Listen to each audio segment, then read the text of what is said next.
কলকাতার কাছাকাছি তোমরা যদি উইকেন্ডে ঘুরে আসতে চাও 1 নাইট 2 ডেজের জন্য, তাহলে তোমরা অবশ্যই ঘুরে আসতে পারো জয়পুর। হ্যাঁ, আমি বাঁকুড়ার জয়পুর ফরেস্টের কথাই বলছি। এখানে তোমরা কিভাবে যাবে, এখানে কি কি ঘোরার জায়গা আছে, এখানে পোড়ামাটির হাট কবে বসে, এই সমস্ত কিছু তথ্য আজকে তোমাদের সাথে শেয়ার করব।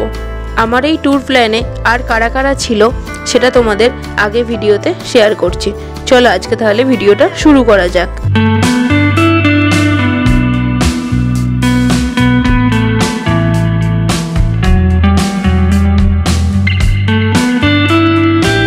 আমরা একটা উইকেন্ডেই প্ল্যান করে বেরিয়ে পড়েছিলাম। আমরা ডিসাইড করেছিলাম আমরা প্রাইভেট কারে করে যাব, তাই আমরা আমাদের সুবিধা মতন একটা কার বুক করে নিয়েছিলাম। এবার বলি আমরা কে কে ছিলাম। আমি, ম্যামের 2 মেয়ে আর আমার 3 বন্ধু। তোমরা যদি চাও আমাদের মতন কার বুক করেও আসতে পারো, এছাড়াও ট্রেনে করে আসতে পারো, এবং বাঁকুড়াতে ডাইরেক্ট বাস আছে কলকাতা থেকে। আমি তোমাদের সাজেস্ট করব তোমরা বাসটা একটু অ্যাভয়েড করে প্রাইভেট কার, অথবা তোমরা ট্রেনে করে এসে স্টেশনে বাইরে থেকেই প্রাইভেট কার বুক করে নিতে পারো। আর যারা বাইক রাইড করো তাদের জন্য তো খুবই ভালো, তারা বাইকে করেই চলে আসতে পারো। আমরা মিডিলে একটু নেমেছিলাম, কারণ আমরা সকাল সকালই বেরিয়েছিলাম, তাই কেউই তেমন ব্রেকফাস্ট করে বেরোয়নি, তাই আমরা নেমে একটু ব্রেকফাস্ট করে নিলাম। আমি বলবো তোমরাও আমাদের মতন সকাল সকাল বেরিয়ে পড়ো, তাহলে সবটা ভালোভাবে ঘুরতে পারবে দুদিনেই। আমরা একটু ব্রেকফাস্ট করেই আমরা রওনা দিয়ে দিলাম বাঁকুড়ার দিক। এবার তোমাদের বলি, ট্রেন হাওড়া থেকে, সাঁতরাগাছি থেকে এবং শালিমার থেকে রোজই থাকে। তোমরা সেই ট্রেনে করেই বাঁকুড়া চলে আসতে পারো। ট্রেনে করে বাঁকুড়া যেতে খুব একটা সময় লাগে না, 3.5 ঘন্টা থেকে 4 ঘন্টা টাইম লাগে। কি কি ট্রেন থাকে, কোন স্টেশন থেকে ট্রেন থাকে এবং কোন সময় ট্রেন থাকে, আমি সেগুলো তোমাদের জন্য ডেসক্রিপশন বক্সে দিয়ে দেবো। আমি বলবো সকালের দিকে ট্রেনগুলো তোমরা ধরার চেষ্টা করো। বেশ অনেকটা রাস্তা আসার পরেই আমরা এসে পৌঁছালাম জয়পুর ফরেস্ট। দুধারে রয়েছে শাল, পলাশ, মহুয়া গাছ, তার মধ্যে দিয়েই আমরা এগিয়ে চলেছি।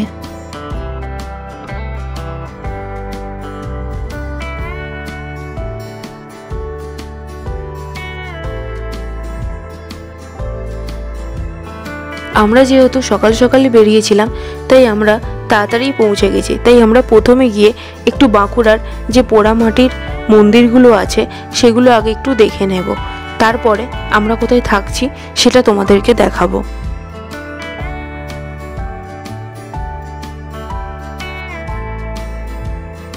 আমরা এসে পৌঁছালাম টেরাকোটার একটা মন্দিরে। মন্দিরটা দেখেই মনে হচ্ছে অনেক পুরাতন দিনের, অনেক পুরাতন ভাস্কর্যে তৈরি। এই মন্দিরটির ভিতরে ঢুকেই এই যে স্তবকগুলো আছে, এগুলো পড়লে বুঝতে পারবে এই মন্দিরটির সম্পর্কে। এটা ছিল রাধা গোবিন্দের মন্দির। 1726 খ্রিস্টাব্দে এটা রাজা কৃষ্ণ সিংহের আমলে নির্মিত হয়েছে। চলো একটু ঘুরে দেখে নেওয়া যাক।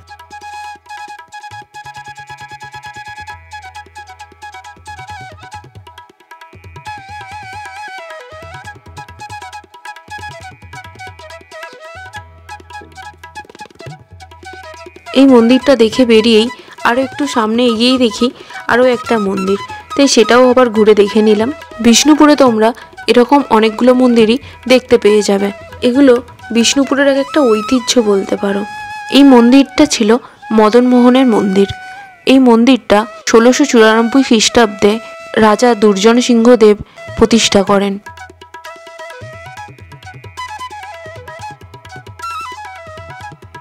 আমরা ওখানে কিছুটা টাইম কাটিয়ে একটু তাড়াতাড়ি বেরিয়ে পড়লাম, কারণ বৃষ্টি এসে গেছিল। এরপর আমরা আজকে যেখানে থাকবো সেখানে যাচ্ছি। কি ভালো লাগছে না বৃষ্টির মধ্যেও জয়পুর জঙ্গলটা। বৃষ্টি পড়লে একটা আমার আলাদাই ভালো লাগে।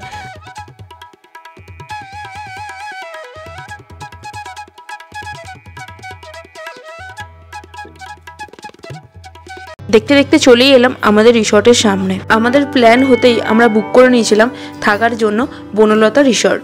রিসর্টের নাম্বার আমি অনলাইন থেকে পেয়েছিলাম। অনলাইন থেকে নাম্বার নিয়েই আমি ওদের সাথে কথা বলে রুম বুক করে নিয়েছিলাম। এসেই গেছি বনলতা রিসর্টে। এবার রিসেপশনে গিয়ে যে বেসিক ফর্মালিটিসগুলো ওগুলো করে নিয়ে আমরা রুমে যাব। এই যে ইনি সামনে যাচ্ছেন, ইনি আমাদের রুমে নিয়ে যাচ্ছিল। আমাদের আগে থেকেই রুমের ছবি অনলাইনে পাঠিয়ে দিয়েছিল বুক করার সময়তেই।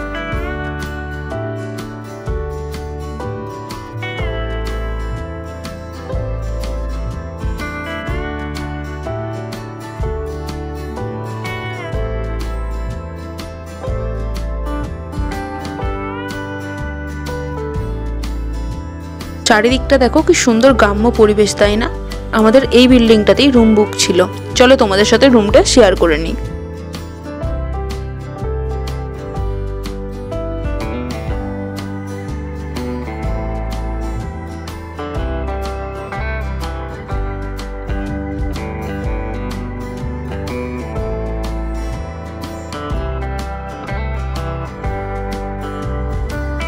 রুমগুলোর মধ্যে যেগুলো বেসিক ফেসিলিটি দরকার সেগুলো সবগুলোই ছিল। তারপর আমরা সবাই ফ্রেশ হয়ে নিচে বনলতার রেস্টুরেন্টে আমরা খেতে চলে এলাম। এই হলো আজকে আমাদের দুপুরের লাঞ্চ। খাবারের টেস্ট ভীষণই ভালো ছিল। সবকিছুই ওদের চাষের জিনিস দিয়েই তৈরি, এক কথা বলা যেতে পারে অর্গানিক ফুড। তোমরা দেখতেই পাচ্ছ ওরা কি সুন্দরভাবে সাজিয়ে সার্ভ করেছে।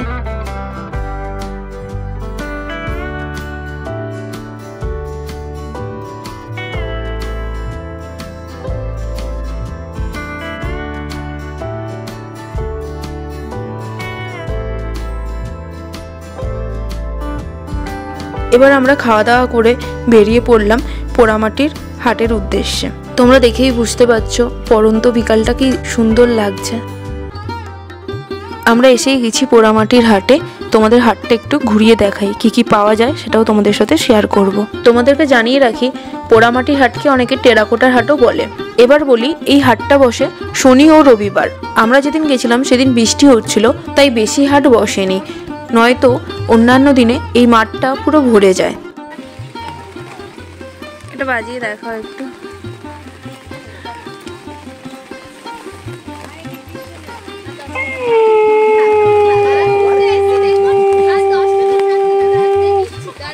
আসবে কিন্তু পালিশটাতে আপনার এই গ্লেজটাই থাকবে না, টেরাকোটার যে কালারের গ্লেজটা এটাই থাকবে না। আচ্ছা, এগুলো আপনি আপনারা নিজেরাই বানান? হ্যাঁ, আমাদের এখানেই বানান।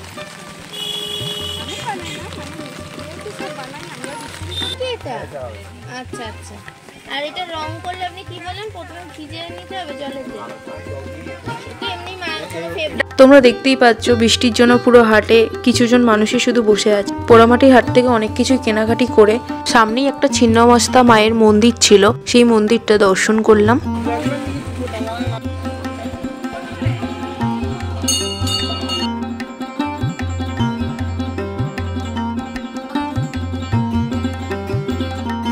তোমরা যদি কেউ উইকেন্ডে না যেতে পারো, যদি উইকডেজে যাও, তাহলে মন্দিরের পাশে এরকম টেরাকোটার অনেক দোকান আছে, সেখান থেকেও তোমরা পছন্দ মতন জিনিস কিনে নিতে পারবে। এবার আমরা সবাই রিসর্টের দিকে রওনা দিলাম। পরের দিন সকালে তোমাদের সাথে দেখা হচ্ছে নেক্সট ভিডিওতে।